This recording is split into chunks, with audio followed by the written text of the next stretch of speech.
Hello, and welcome to a fireside reading of Great Expectations by Charles Dickens.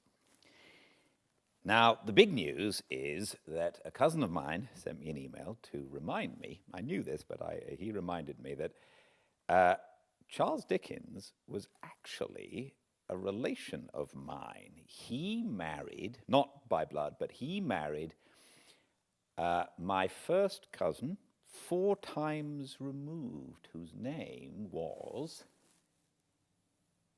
Catherine Hogarth. So, great cousin Catherine was married to Charles Dickens. And maybe in some way that's why I chose to read you Great Expectations. Where were we?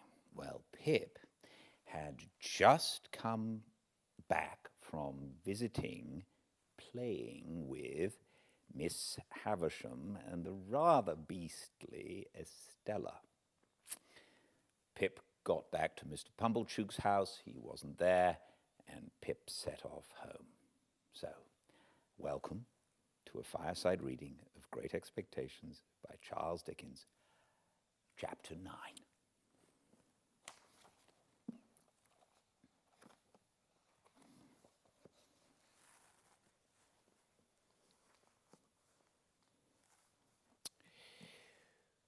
When I reached home, my sister was very curious to know all about Miss Havisham's and asked a number of questions, and I soon found myself getting heavily bumped from behind in the nape of the neck and the small of the back, and having my face ignominiously shoved against the kitchen wall because I did not answer those questions at sufficient length.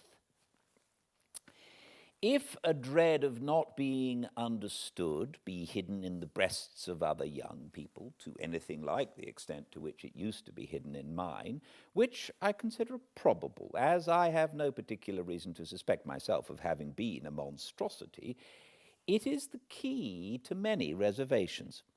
I felt convinced that if I described Miss Havisham's as my eyes had seen it, I should not be understood. Not only that, but I felt convinced that Miss Havisham, too, would not be understood. And although she was perfectly incomprehensible to me, I entertained an impression that there would be something coarse and treacherous in my dragging her, as she really was, to say nothing of Mrs. Stella, before the contemplation of Mrs. Joe. Consequently, I said as little as I could, and had my face shoved against the kitchen wall.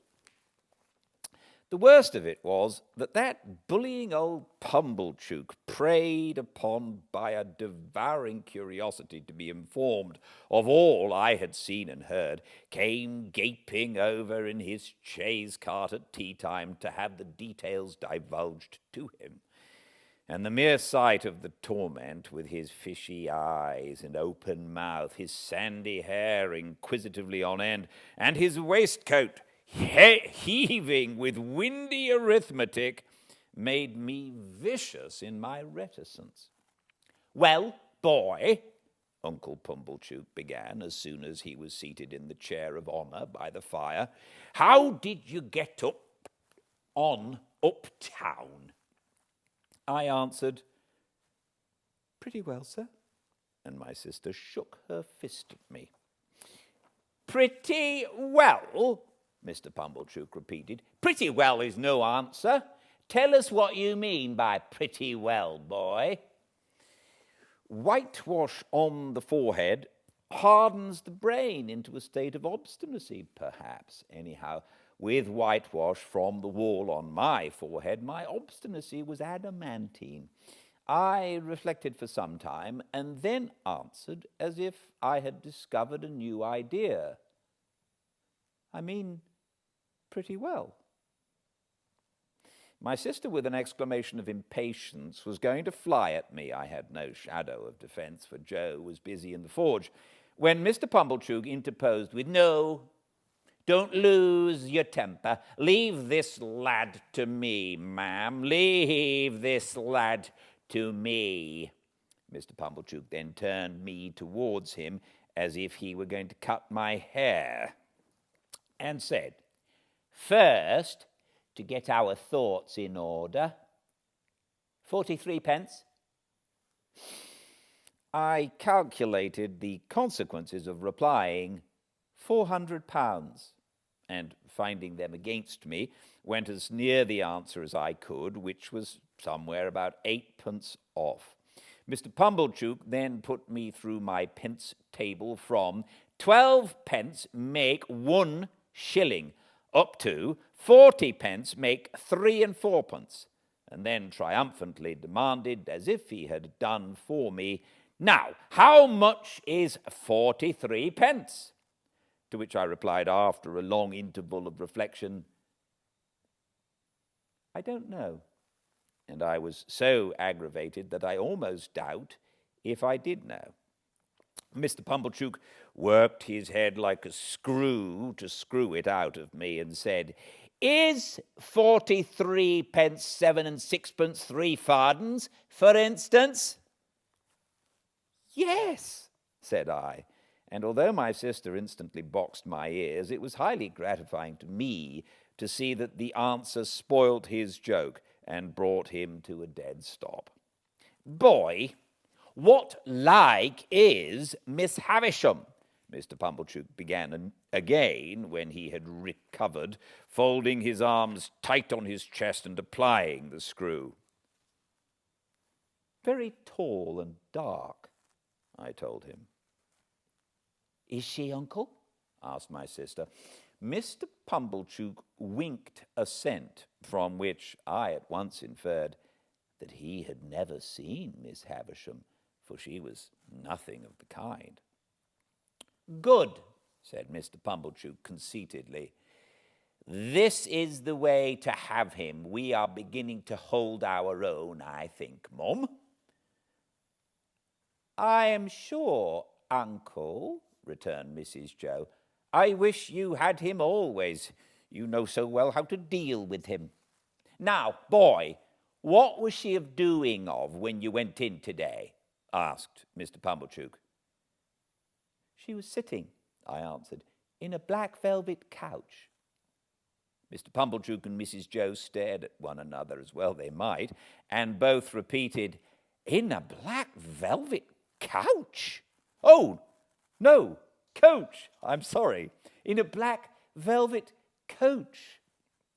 Mr. Pumblechook and Mrs. Joe stared at one another, as well they might, and both repeated, "In a black velvet coach?" "Yes," said I, "and Miss Estella, that's her niece, I think, handed her in cake and wine at the coach window on a gold plate. And we all had cake and wine on gold plates, and I got up behind the coach to eat mine because she told me to." "Was anyone else there?" asked Mr. Pumblechook. "4 dogs," said I. "Large or small?" "Immense," said I, "and they fought for veal cutlets out of a silver basket." Mr. Pumblechook and Mrs. Joe stared at one another again in utter amazement. I was perfectly frantic, a reckless witness under the torture, and would have told them anything. "Where was this coach, in the name of gracious?" asked my sister. "In Miss Havisham's house." They stared again. "But there weren't any horses to it." I added this saving clause in the moment of rejecting 4 richly caparisoned coursers that I had wild thoughts of harnessing. "Can this be, uncle?" asked Mrs. Joe. "What can the boy mean?" "I'll tell you, Mum," said Mr. Pumblechook. "My opinion is it's a sedan chair. She's flighty, you know, very flighty. Quite flighty enough to pass her days in a sedan chair." "Did you ever see her in it, uncle?" asked Mrs. Joe. "How could I?" he returned, forced to the admission, "when I never see her in my life, never clapped eyes upon her." "Goodness, uncle, and yet You have spoken to her? Why, don't you know, said Mr. Pumblechook testily, that when I have been there, I have been took up to the outside of her door, and the door has stood ajar, and she has spoke to me that way. Don't say you don't know that, Mum. Howsever, the boy went there to play. What did you play at, boy? We played at flags, I said. I beg to observe that I think of myself with amazement when I recall the lies I told on this occasion. Flags? Echoed my sister. Yes, said I. Estella waved a blue flag, and I waved a red one, and Miss Havisham waved one sprinkled all over with little gold stars out at the coach windows. And then we all waved our swords and hurrahed. Swords? Repeated my sister. Where did you get swords from? Out of a cupboard, said I, and I saw pistols in it, and jam, and pills. And there was no daylight in the room, but it was all lighted up with candles. That's true, Mum, said Mr. Pumblechook with a grave nod. That's the state of the case, for that much I've seen myself. And then they both stared at me, and I, with an obtrusive show of artlessness on my countenance, stared at them, and plaited the right leg of my trousers with my right hand. If they had asked me any more questions, I should undoubtedly have betrayed myself, for I was even then on the point of mentioning that there was a balloon in the yard, and should have hazarded the statement but for my invention being divided between that phenomenon and a bear in the brewery. They were so much occupied, however, in discussing the marvels I had already presented for their consideration that I escaped. The subject still held them when Joe came in from his work to have a cup of tea, to whom my sister, more for the relief of her own mind than for the gratification of his, related my pretended experiences. Now, when I saw Joe open his blue eyes and roll them all around the kitchen in helpless amazement, I was overtaken by penitence, but only as regarded him, not in the least as regarded the other two. Towards Joe, and only Joe, I considered myself a young monster, while they sat debating what results would come to me from Miss Havisham's acquaintance and favour. They had no doubt that Miss Havisham would do something for me. Their doubts related to the form that something would take. My sister stood out for property. Mr. Pumblechook was in favour of a handsome premium for binding me apprentice to some genteel trade, say the corn and seed trade, for instance. Joe fell into the deepest disgrace with both for offering the bright suggestion that I might only be presented with one of the dogs who had fought for the veal cutlets. If a fool's head can't express better opinions than that, said my sister, and you have got work to do, you had better go and do it. So he went. After Mr. Pumblechook had driven off, and when my sister was washing up, I stole into the forge to Joe, and remained by him until he had done for the night. Then I said, "Before the fire goes out, Joe, I should like to tell you something." "Should you, Pip?" said Joe, drawing his shoeing stool near the forge. "Then tell us. What is it, Pip?" "Joe," said I, taking hold of his rolled-up shirt-sleeve and twisting it between my finger and thumb, "you remember all that about Miss Havisham?" "Remember?" said Joe. "I believe you. Wonderful!" "It's a terrible thing, Joe. It ain't true." "What are you telling of, Pip?" cried Joe, falling back in the greatest amazement. "You don't mean to say it's—" "Yes, I do. It's lies, Joe." "But not all of it. Why, sure, you don't mean to say, Pip, that there was no black velvet coat? Hey? For I stood shaking my head. Joe, Pip, there were at least dogs, Pip. Come, Pip, said Joe persuasively. If there weren't no veal cutlets, at least there was dogs. No, Joe. A dog? Said Joe. A puppy? Come. No, Joe, there was nothing at all of the kind. As I fixed my eyes hopelessly on Joe, Joe contemplated me in dismay. Pip, old chap, this won't do, old fellow. I say, where do you expect to go to? It's terrible, Joe, ain't it? Terrible? Cried Joe. Awful. What possessed you?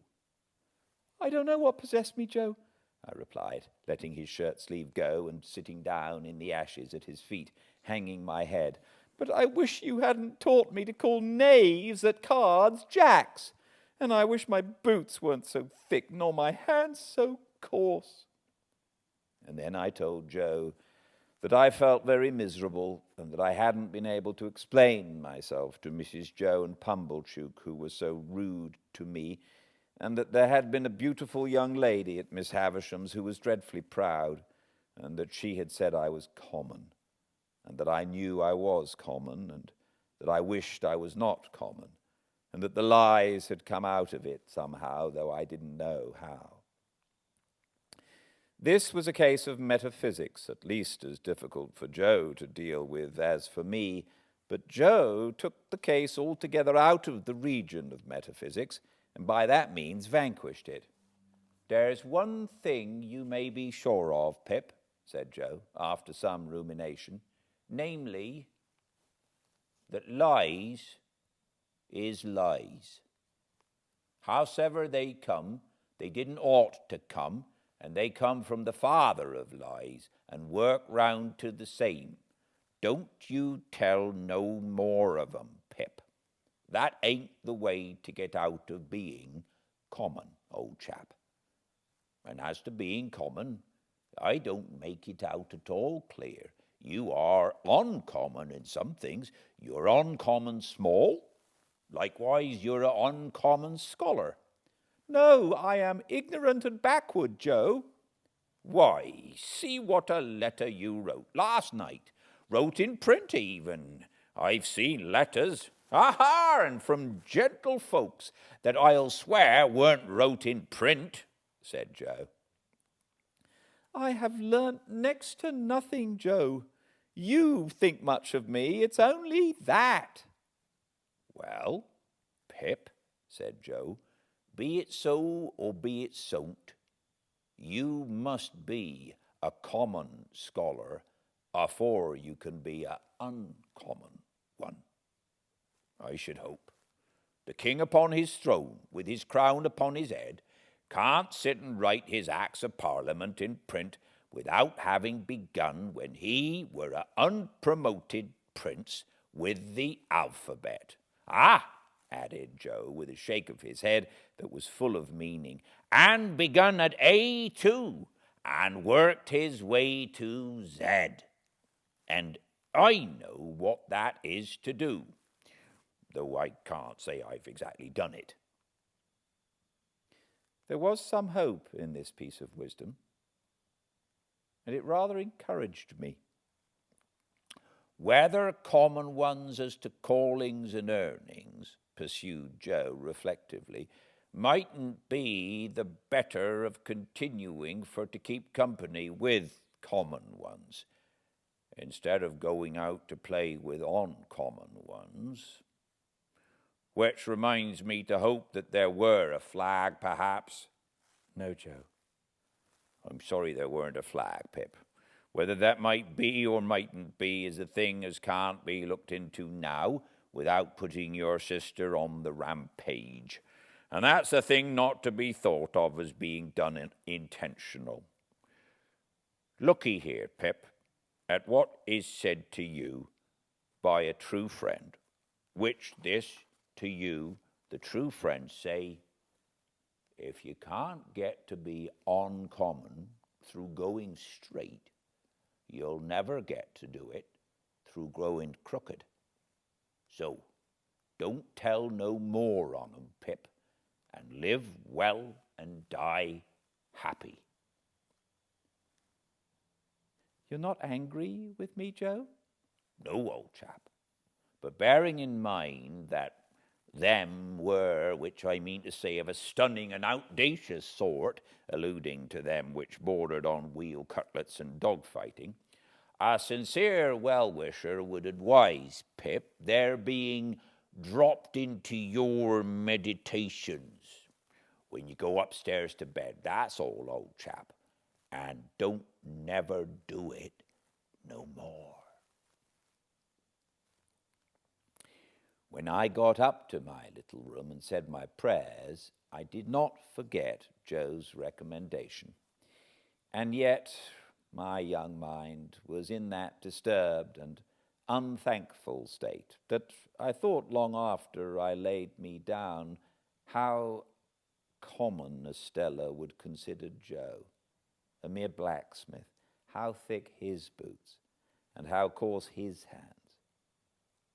I thought how Joe and my sister were then sitting in the kitchen, and how I had come up to bed from the kitchen, and how Miss Havisham and Estella never sat in a kitchen, but were far above the level of doing such common things.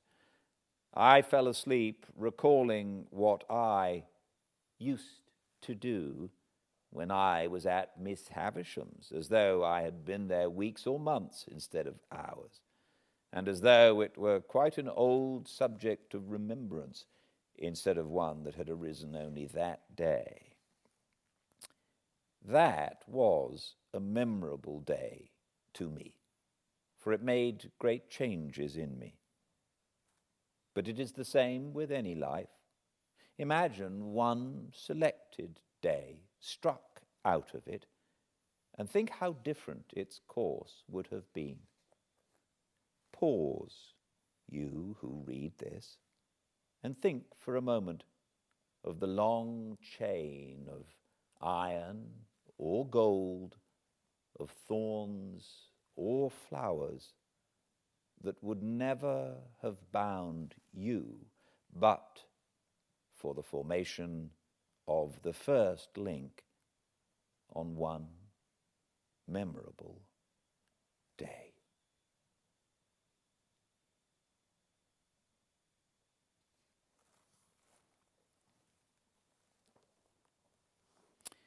Thank you for joining me.